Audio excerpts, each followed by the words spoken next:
Bonjour, donc nous voici pour le numéro 5 de poèmes partagés de ce mois de décembre 2023. Je remercie dès à présent toutes celles et tous ceux qui m'ont envoyé des poèmes et que je vais vous lire dès à présent. Alors merci déjà pour votre écoute. Laurence Rougier.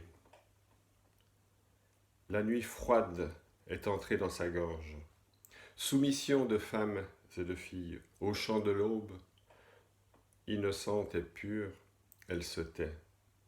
Dame blanche, elle songe et elle s'attarde. Mendiante aux yeux humides, l'humiliation l'empoisonne. Le vent du matin renifle et danse sur la crête des grands sapins. Boiteuse et presque belle, elle chantonne. Cercueil de chênes sombres, chien noir de bosses et de racines, son corps est un fardeau. Elle court le long des rues, petit hanneton. Au seuil du contre-jour, confuse et sourde, je suis l'épouse royale, blanche au jardin clos. Exhortation des vins et des liqueurs, résignée et déçue, ma maigre noce n'est que cire froide, rideau. Retourné au fond de soi, boue rougeâtre, coffre à cajou, mon violon est une terre éventrée, obscène et pitoyable. Lueur rouge au crépuscule, ma maison est un bûcher, la fête rend les armes, puissance de la défaite.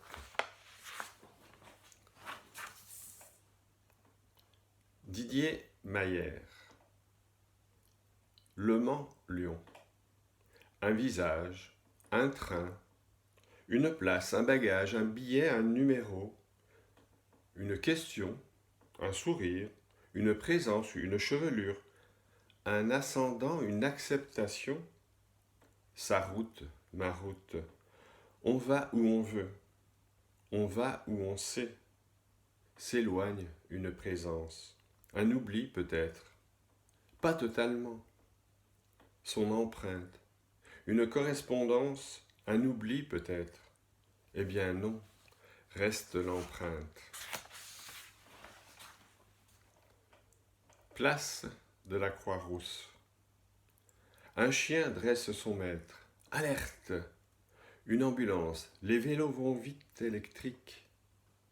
Des filles en basket vapotent dans toutes les mains des smartphones. Les bus recrachent des nuées de collégiens. Vont au marché des retraités tirant leur caddie. Ils papotent aussi à propos de la hauteur du Rhône. Basculent les poubelles dans la gueule des camions. Et les livraisons encombrent les ruelles.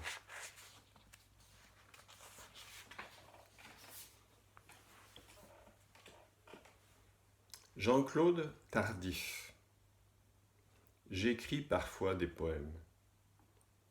J'écris parfois des poèmes pour me donner l'illusion d'écrire, de connaître des mots et d'en faire bon usage.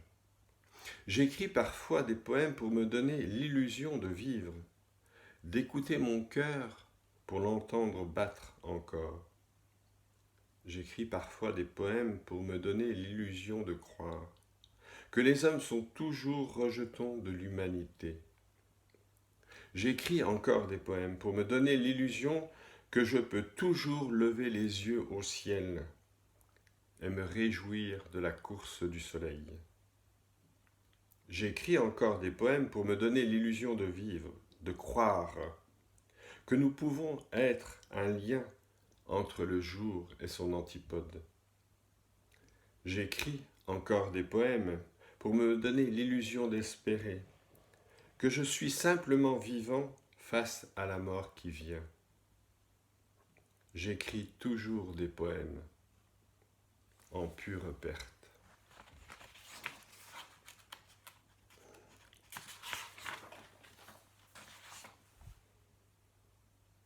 Demain est un mot étrange que nous ne pouvons tenir entre nos paumes. Aujourd'hui est un mot trop présent dans les secondes où il s'élance. Hier n'est qu'un long silence qui passe dans la mémoire des hommes. Hier est le futur de tous nos mots, ceux prononcés, ceux qui viendront, ainsi que le silence qui peu à peu progresse jusqu'à étouffer le cri du monde.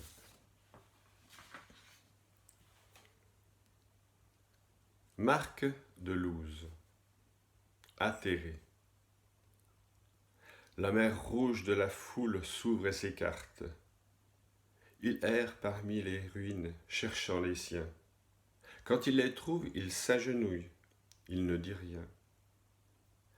Les corps hurlent pour lui sous le dais des pancartes.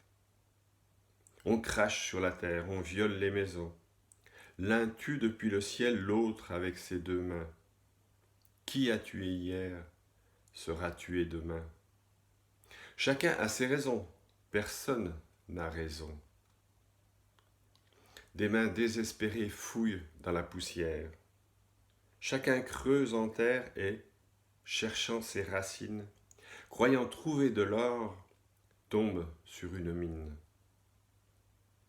La terre n'appartient qu'à celui qu'on enterre. Dans le regard brûlé, il n'y a plus de larmes. Quand la gorge est tranchée, il n'y a plus de mots. Pour qui sonne l'alarme, il n'est jamais trop tôt. Il est toujours trop tard pour arrêter les armes.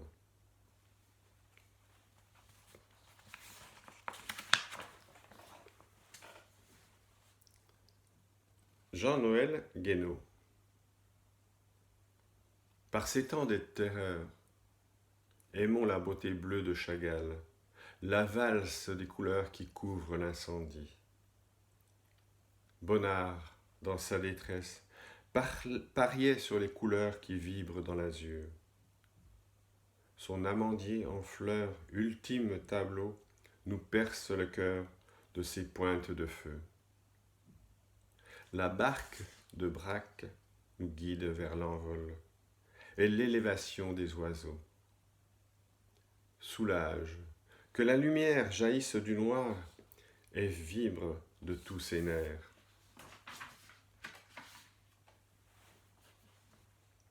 Yves-Jacques Boin, Brame des cerfs. Peu à peu, la lune triomphe du noir. Sur le plateau, nous attendons. Les étoiles fidèles à elles-mêmes introduisent l'espace dans nos pensées. Les ombres des arbres contribuent à la nuit. Soudain, le silence trouve sa déchirure. Nos pas touchent leur dû. Les brames nous immobilisent. Nos sourires écoutent, rien qu'un peu, nous offrent le tout.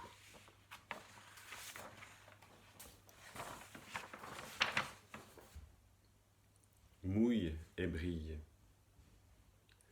La pluie fond sur nos larmes, le soleil vide nos joies, et le paysage se prend dans nos pas. Dans la flaque que le passant piétine, le reflet de la lumière éclabousse la verve du chemin éphémère. Le temps et le pas font naître l'horizon palimpseste qui tire un trait sur le but à atteindre. Avancer jusqu'à demain. D'un bout à l'autre, vivre est une surprise.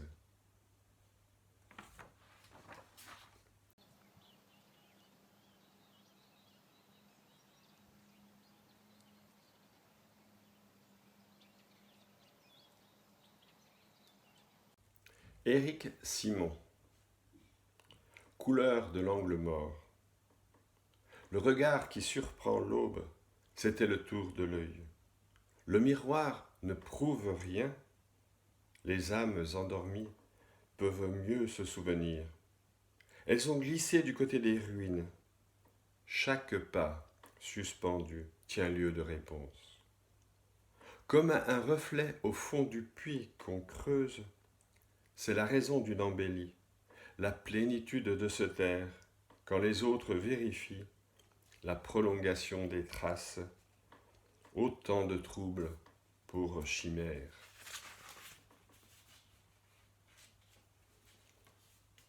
dans le geste des mots. Quelqu'un passe, quelqu'un dit, quelqu'un s'envoie, quelqu'un avec sa main. L'œil peine dans la coupe du miroir. Image que la nuit vole dans le cygne bleu, la face qui fêle. Dans cette tête, pensée dans son gant, le voilage des rites, la rareté de ce qui subsiste. Un début de poème. Sans la loi du ciel, le prénom qui cherche son rien, le Dieu caché dans le film, l'image déroulée dans le détour, puisqu'à chaque mot, le code s'efface. La ruine est un prétexte, toute parole tue ou vaine. C'est l'amorce du chant que je vis en rêve, quand la pensée métronome ébruite son coup de ciseau.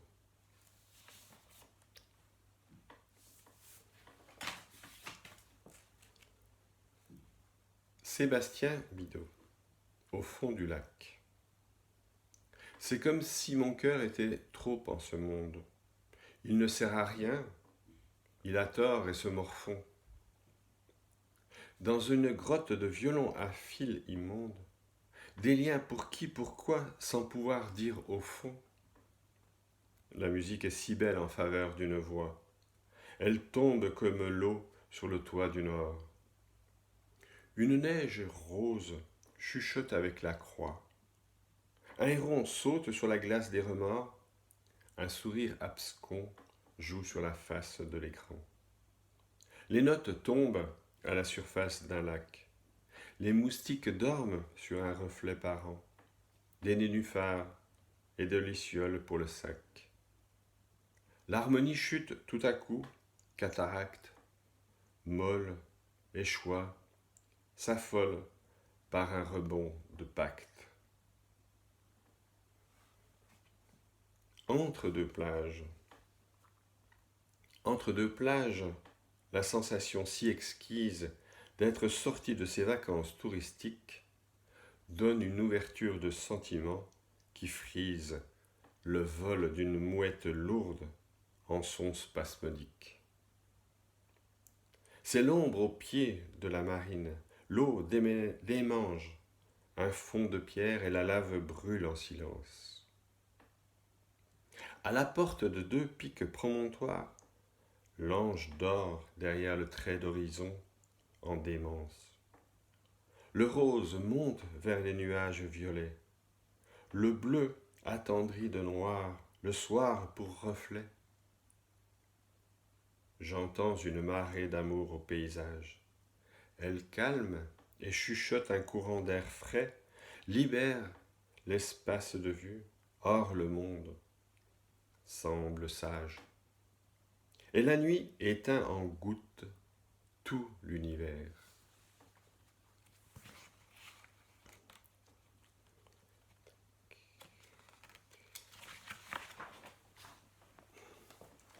Jean-Marc Couvet. Sonnet des addictions. Le tabac, si le tabac, et l'alcool, qu'elle la colle. Grâce au shit, grâce au chi, délétère, délétère. Elle héros, elle héros. Coq, inhale, aligne. Les en fêtes, les en fêtes. Au pire, hop, podium. Gare au sucre et au lucre, à la graisse qui t'agresse. Coup de sang, coup de sens. Autant d'op que de daube. Et la bœuf qu'elle a, la beurre en tartine, compte destine. Disparu. Pulse et mosaïque au kaléidoscope. Un collage d'écoles. Ainsi qu'on dit d'un cas. Un vitrail, des vitraux. Un portail à Porto. Mosaïque au pulse, il s'éclate. Elle est seule. Et si cela ne rime à rien Pleurez, bergère, gardons le cap en prime, en écopant, digère. De l'art de la rétine en cône et bâton, ganglions ou neurones fondent le fond de l'œil. Telle ophtalmologie, homme, âme, et moire en miettes, éparpillé façon pulse. Comment, miroir, te revoir sans m'y croire, à jamais disparu? Disparu? Ça pullule? Ah, mes rames, air enfin hurle.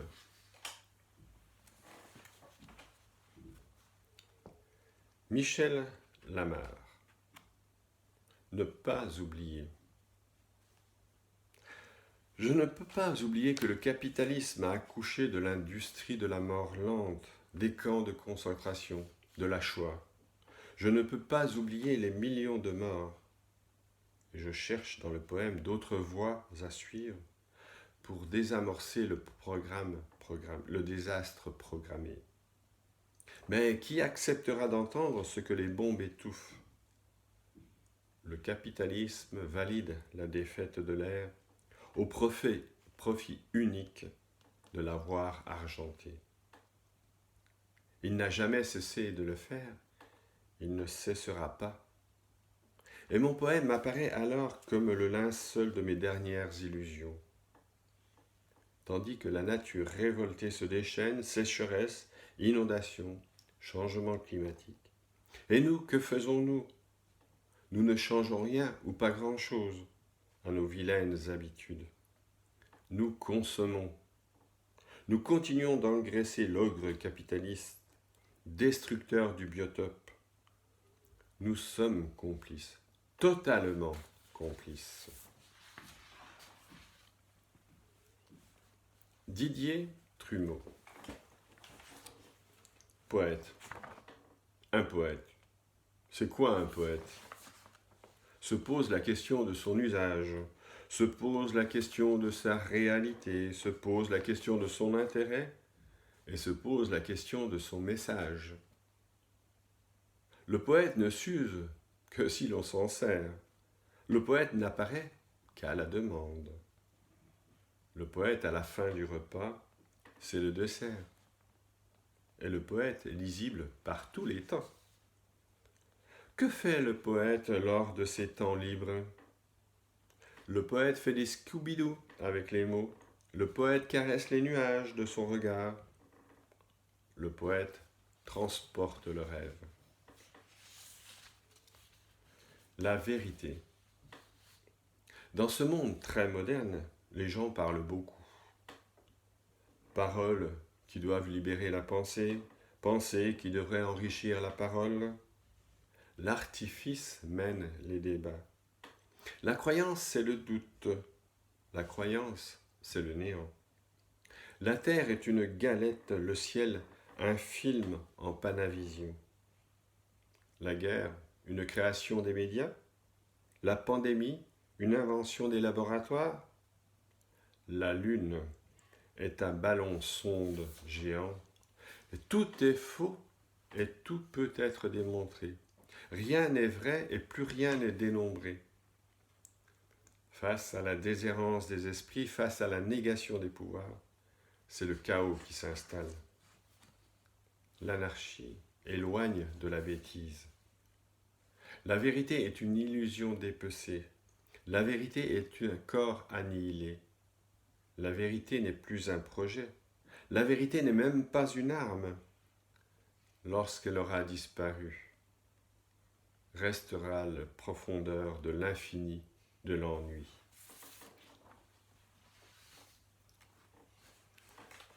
Martine Battu.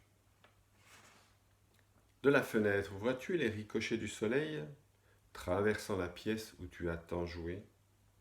De cet espace lointain que tu parcours en lisant les grandes âmes, entends-tu les chants des oiseaux accompagnant ton voyage? Sur la toile du vent, dans les replis du temps où l'on cueille les secondes qui désormais t'appartiennent, Sais-tu que nos poèmes viendront jusqu'à toi, abrités par l'azur de tes promesses et la force de tes adieux.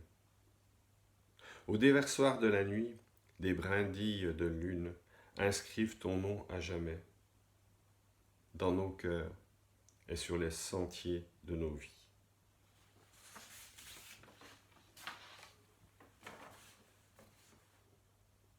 Nos pensées sont comme ces étoiles d'octobre, aussi précieuses qu'une pluie d'été.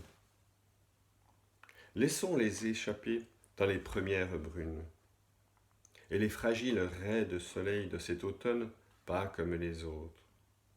Puissent les mendiants de la lumière trouver la clarté des eaux vives, ou cueillir les dernières secondes du crépuscule.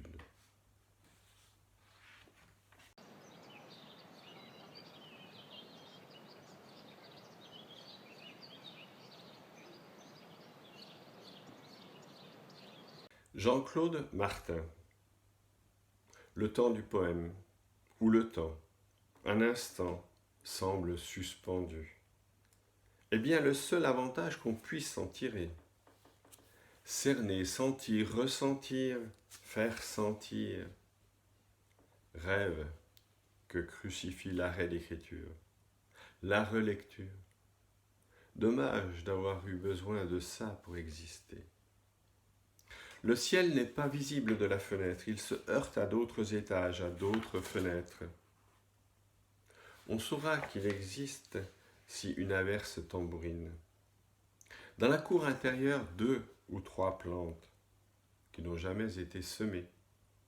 Couloir, silence pâle, vide intérieur. Pourquoi le vent aujourd'hui? Le ciel est sans nuages. Ce qui ne veut pas dire lavé de tout soupçon. Le vent n'a jamais été rédempteur. Qui est le plus grand tyran? Lui ou le soleil? Et s'envole mon chapeau. Ma pauvre tête est tout en cendres. Le monde n'a pas à être humain. Laisse le cœur reprendre pied. Il peut y avoir des moments de fausse paix, où le temps semble s'étirer comme un vieux chewing-gum fatigué. Ne pas le remâcher, seulement en jouer avec les doigts. Allonge-toi, même le ciel semble respirer. Un instant, le temps ne se rattrape pas. Philippe Martineau. Ai-je assez de corps? Ai-je assez d'encore pour t'aimer jusqu'à l'aurore? Ai-je assez d'amour, assez de toujours pour t'aimer, même le jour? Ai-je assez dansé? Ai-je assez d'assez pour t'aimer jusqu'au passé? Poète de feu. On voudrait que je sois un poète de cour, que je dédie au roi mes poèmes d'amour. Ah, ne comptez pas sur moi pour honorer le prince, qu'il ait ou non pour ça fait le voyage à Reims. On voudrait que je sois le poète de Dieu. Ah, n'attendez pas de moi que je l'écrive en hébreu. Pas question que je sois le chantre des puissants. On a pour eux, je crois, assez donné de sang. Claude Luézior. Souvenance. Avec leur rite de la pensée, les souvenirs barbares rugissent en moi. D'inépuisables courbes, telles des blessures ne cessant leur agonie. Me voilà confronté aux vivres qui s'épuisent, à cet appel trépignant, ces impatiences aux indicibles aveux, quand chuinte encore le va-et-vient du tourment.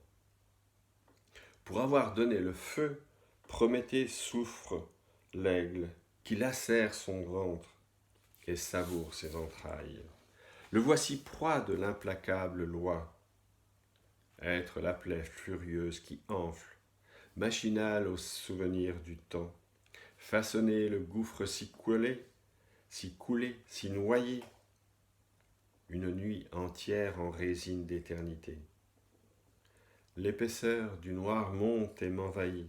Suis-je encore homme au parapet des vertiges, ou châle que l'on jette quand s'inscrivent d'autres passages? Bernard Appel.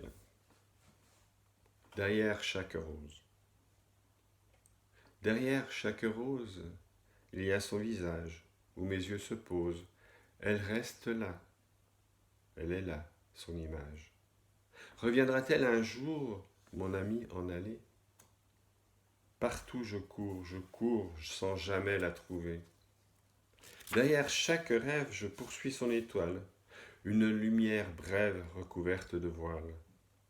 Voile de son absence et du vide absolu, voile de son silence. Le monde entier s'est tu. Dans mon cœur, tout est noir, je ne vois que ses yeux, et je pleure chaque soir, plus soucieux. Un grand trou s'est creusé, où sans cesse je chancelle. Je ne peux l'oublier, comment vivre sans elle? Derrière chaque rose, il y a son visage.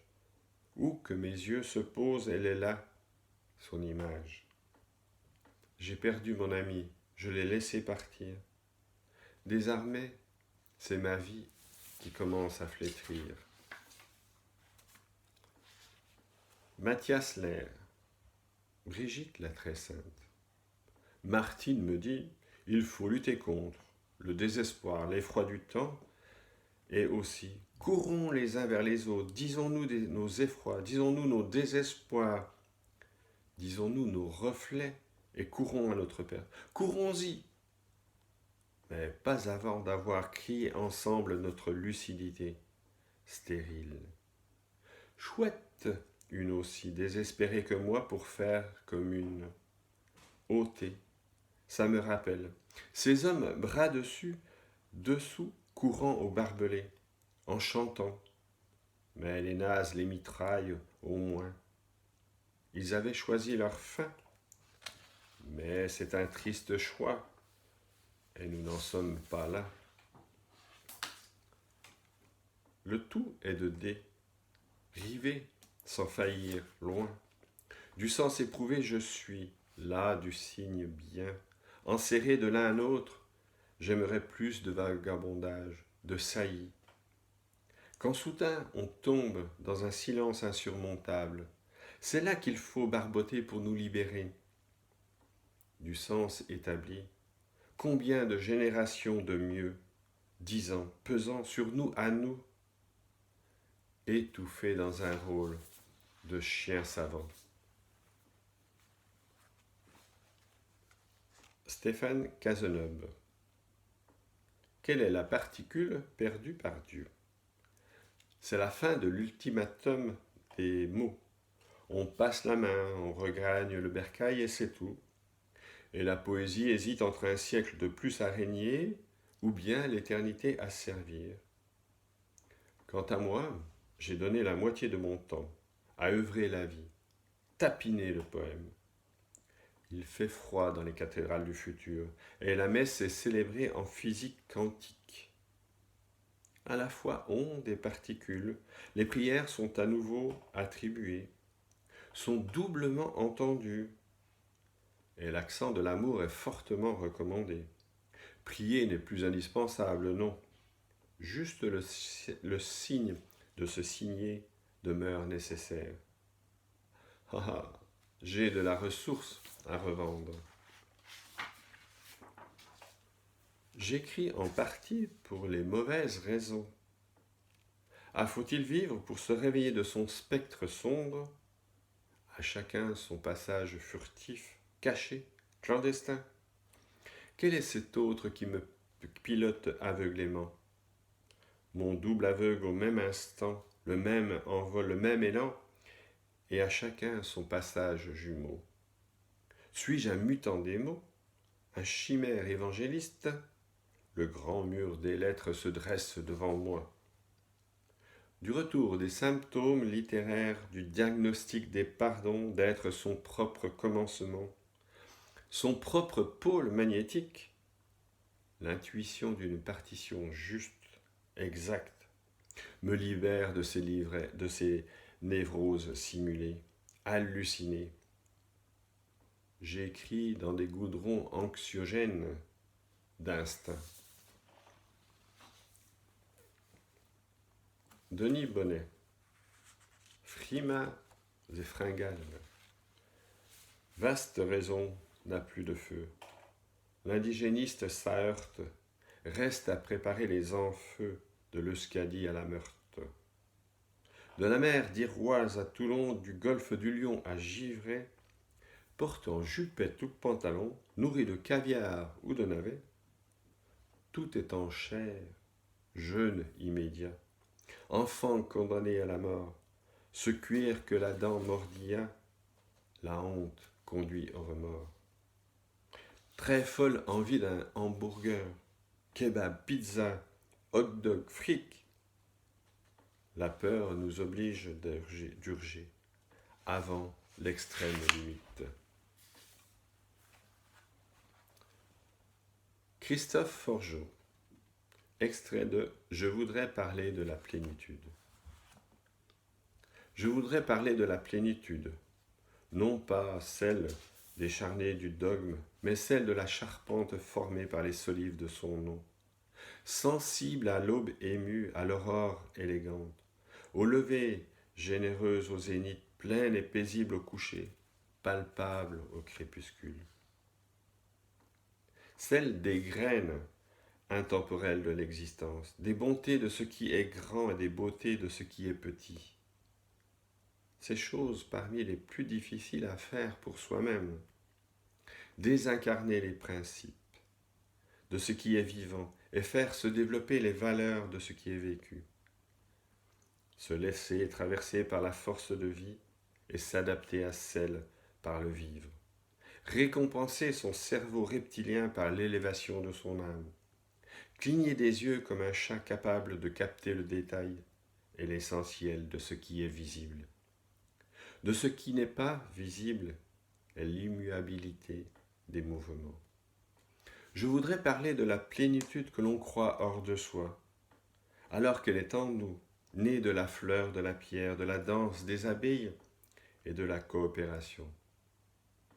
Elle fait tomber les masques, et si les gens se la retiennent dans les tranchées des illusions, elle se déleste des politesses et des carcans. Croise au loin de toute obéissance et de tout conditionnement, aussi libre que peut l'être une nuée d'hirondelles. C'est facile de la reconnaître.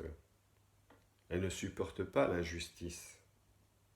Apte à se dégager de l'engourdissement, à se transformer en question en résistance. Des personnes l'ont cachée dans un faux plancher de voiture ou au fond d'une barque avant de franchir d'augustes frontières. Elle seule peut faire s'éloigner un condamné de sa peur, détournant le regard des fusils pour fixer le ciel en sa dernière présence.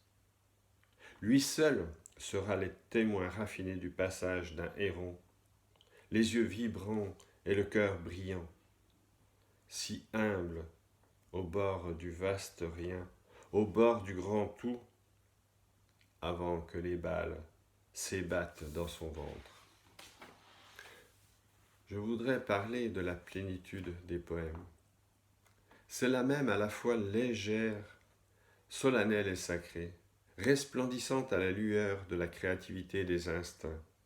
C'est la même qui s'émerveille de la pleine confiance, allongée parmi le cresson et l'ail des ours.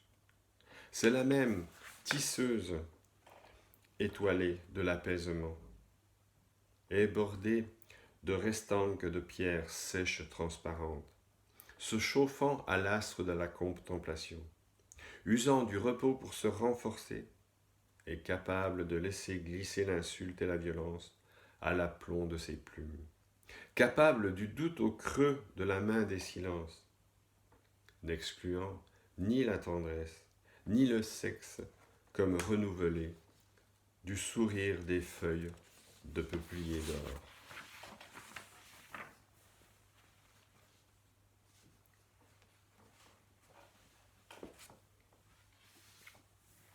Voilà, ce poème partagé numéro 5 est terminé.